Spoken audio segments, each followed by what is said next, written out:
الحمد لله رب العالمين والعاقبة للمتقين والصلاة والسلام على سيد الأنبياء والمرسلين أما بعد فأعوذ بالله من الشيطان الرجيم بسم الله الرحمن الرحيم فاسألوا أهل الذكر إن كنتم لا تعلمون صدق الله العظيم وصدق رسوله النبي الأمين المختار الكريم ونحن على ذلك لمن الشاهدين والشاكرين والحمد لله رب العالمين. پیارے آقا صلی اللہ تعالیٰ علیہ وسلم کے پیارے دیوان، السلام علیکم ورحمۃ اللہ وبرکاتہ. آئیے کچھ سنانے سے پہلے جس طریقے سے آپ کو درود پاک پڑھاتا ہوں، میرے ساتھ مل کر بآواز بلند محبت کے ساتھ، عقیدت کے ساتھ گنبد خضرا کا تصور اپنے دل و دماغ میں بٹھا کر اس جانب لو لگا کر پڑھنے کی کوشش کریں اور پڑھیں. صلاۃ والسلام علیک یا رسول اللہ، صلاۃ والسلام علیک یا حبیب اللہ، صلاۃ والسلام علیک یا نبی اللہ، وعلی آلک واصحابک یا نور اللہ صلی اللہ علیہ وسلم.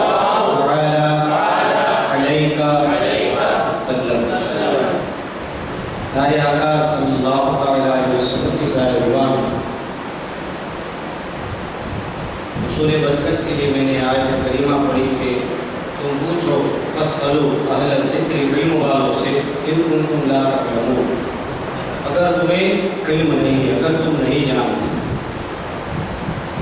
کسی چیز کے بارے میں، اگر ہمیں علم نہیں ہے، ہمیں پتہ نہیں ہے، تو اللہ تبارک و تعالیٰ ہمیں حکم فرما رہا ہے کہ تم جو علم والے ہیں، جو جاننے والے ہیں، ان سے جا کر اس کے متعلق پوچھو. تو جب علم نہیں ہوتا تو کئی ساری ایسی عبادتیں ہوتی ہیں جس کے تعلق سے ہمارے ذہن میں متصور نہیں ہوتا کہ کتنا بڑا ثواب کا کام ہے، کتنی بڑی عبادت کا کام ہے، کتنا نیک اور اچھا کام ہے. تو کئی مرتبہ ہم ایسے ثواب سے جو ہے محروم بھی رہ جاتے ہیں. آج کل جیسے ہم دیکھتے ہیں کہ روزانہ دو دن جو ہے مومن مسلمان جو ہے اس دنیا کو چھوڑ کر دوسری دنیا کی طرف کوچ کر رہے ہیں. کئی جنازے کو ہم نے جو ہے جاتے دیکھا، میتوں کو دفن کرنے کے بعد، قبر کے اندر اتارنے کے بعد واپس آتے بھی دیکھا. آج مشیر اسی کے تعلق سے، اس میں ایک بات کے تعلق سے ہم انشاءاللہ کچھ باتیں سماعت فرمائیں گے کہ جنازہ لے جانے کے تعلق سے کچھ باتیں، سنت کیا ہے، آداب کیا ہے، اس کو ہم سنیں گے تاکہ جب کبھی ہمیں ایسا موقع ملے تو ہم سنت اور آداب کے مطابق جو ہے جنازے کے ساتھ چلنے کی کوشش کریں. تو اس کے آداب کیا ہے، اس کے تعلق سے ہم سنتے ہیں. سب سے پہلے تو جنازے کو جو کاندھا دینے کا جو سنت طریقہ ہے وہ کیا ہے. عوام کے اندر اتنی کشمکش رہتی ہے بھیڑ کی وجہ سے، یا پھر ابھی جو ہے گاڑی کے اندر لے جانے کی نوبت آتی ہے تو لوگوں کو کاندھی دینے کا موقع نہیں ملتا، اس لیے لوگ جو ہے کاندھا دینے کے لیے پھر پڑا پڑی کرتے ہیں. ہماری زبان میں کہہ دو کہ میں دے دوں پہلے، لیکن اس کے اندر بھی سنت کا اکثر و بیشتر جو ہے لوگ اس کے اندر دھیان نہیں رکھتے کہ کس طریقے سے جنازے کو، جس کے من میں بس جیسے آیا ویسے وہ کاندھی دیتا نظر آتا ہے. تو پیارے آقا صلی اللہ علیہ وسلم کے پیارے دیوانوں انشاءاللہ کچھ جنازے کے تعلق سے سنیں گے. آپ ایک مرتبہ بلند آواز سے درود پاک پڑھ لیجیے. اللہ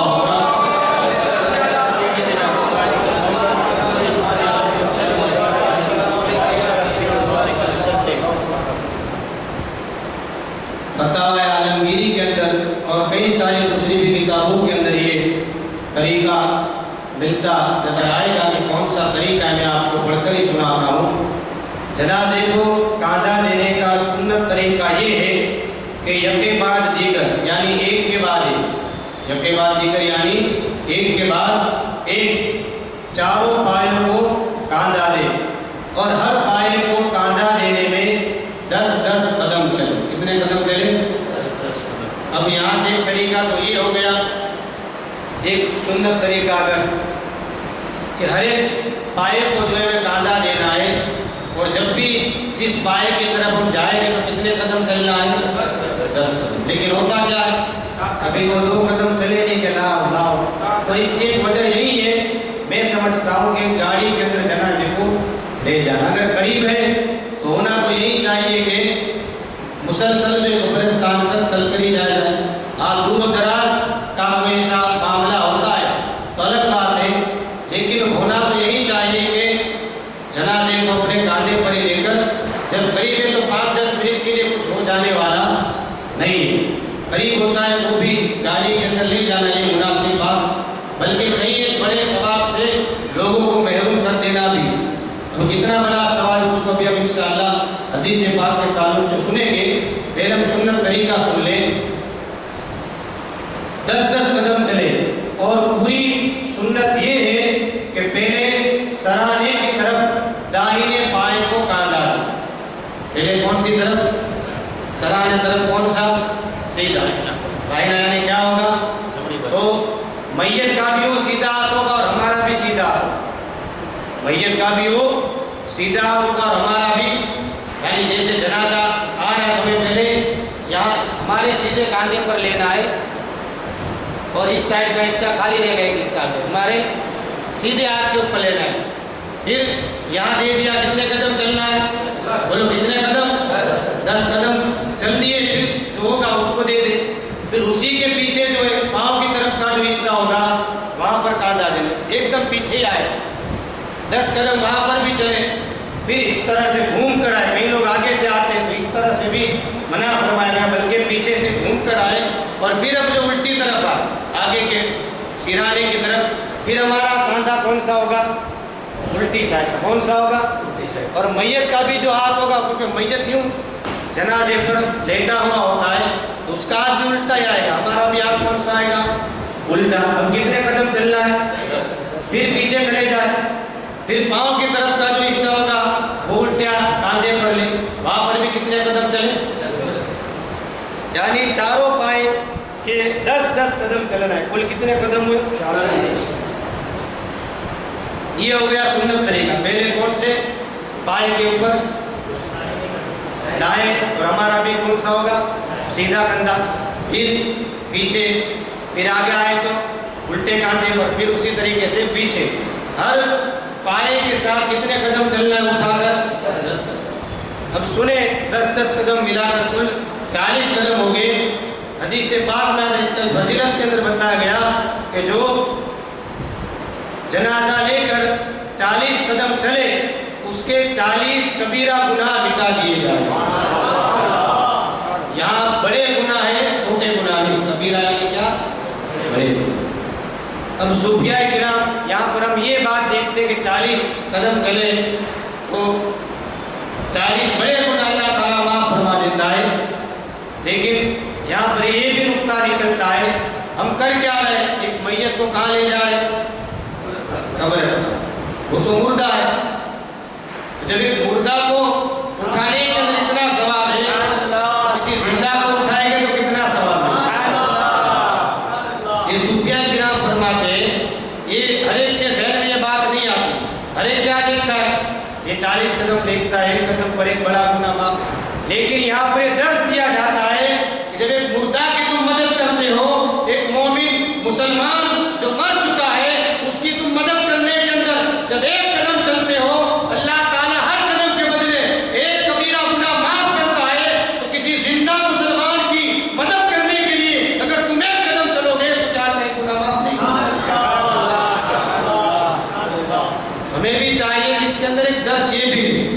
اب یہ بات تو بھی پھر اب گھڑی پر دیکھتا تو پتہ نہیں 9 منٹ کہاں چلے گی، ایک ہی بات بتا نہیں۔ اب انشاءاللہ ایک بات بتا کر میں اپنی کیونکہ ایک مسئلہ بھی سیکھ لینا یہ بھی پوری رات وقت نماز پڑھنے سے. اب انشاءاللہ ایک اور مسئلہ جو سن کر جو ہے اپنی گفتگو کو تمام کرتا ہوں، ورنہ مسئلے تو بہت سارے تھے، لیکن گھڑی بھی جو اپنا کام کرتی ہے اور ہم بھی اپنا کام کرتے ہیں. تو اب یہ تو ہو گیا کاندھا دینے کا مسئلہ بڑے لوگوں کے لیے. اب کوئی چھوٹا بچہ گزر جائے تو اگر اتنا چھوٹا ہے تو اس کو گود میں اٹھا سکتے ہیں. کتنا گود میں، تو اس کے لیے بھی یہی حکم ہے کہ ایک مسلمان جو ہے اس کو بھی ہم پڑھ کر ہی سنا دیتا ہوں تاکہ میری بھی کچھ غلطی نہ رہے اور آپ بھی جو ہے برابر اس کو سمجھ سکے، سن سکے. شیر خوار بچہ، چھوٹا بچہ یا ایسا چھوٹا بچہ کہ اسے دودھ چھڑا دیا گیا ہو، یا اس سے کچھ بڑا کہ جس کو بآسانی گود میں ہر شخص اٹھا سکے، ایسے چھوٹے بچے کو ایک شخص دونوں ہاتھوں سے اٹھا کر چلے اور یکے بعد دیگرے لوگ اس چھوٹے بچے کی میت کو ہاتھوں ہاتھ لیتے رہے. یعنی اس کا بھی طریقہ یہی ہے. جیسے ہم نے 10 قدم مان نیچے چلے، اس میں بھی یہی کریں. کچھ قدم چلے، پھر کوئی اور لے لے، پھر وہ قدم چلے، پھر کسی اور. یہ نہیں کہ کوئی ایک ہی لے کر چلے. اگر اس کے اندر بھی ثواب ہے تو پیارے آقا صلی اللہ علیہ وسلم کے پیارے جوانوں، جب بھی کبھی ہم جنازے کو آتا دیکھیں گے تو ہم کوشش کریں کہ ہم سنت کے مطابق ہی اس کو کاندھا دینے کی کوشش کریں گے. ہاں بھیڑ بھاڑ بہت زیادہ ہو جائے تو الگ بات ہے. اللہ تعالیٰ نیتوں کے اوپر بھی ثواب عطا فرماتا ہے. اللہ تعالیٰ نیتوں کے اوپر بھی ثواب عطا فرماتا ہے. اللہ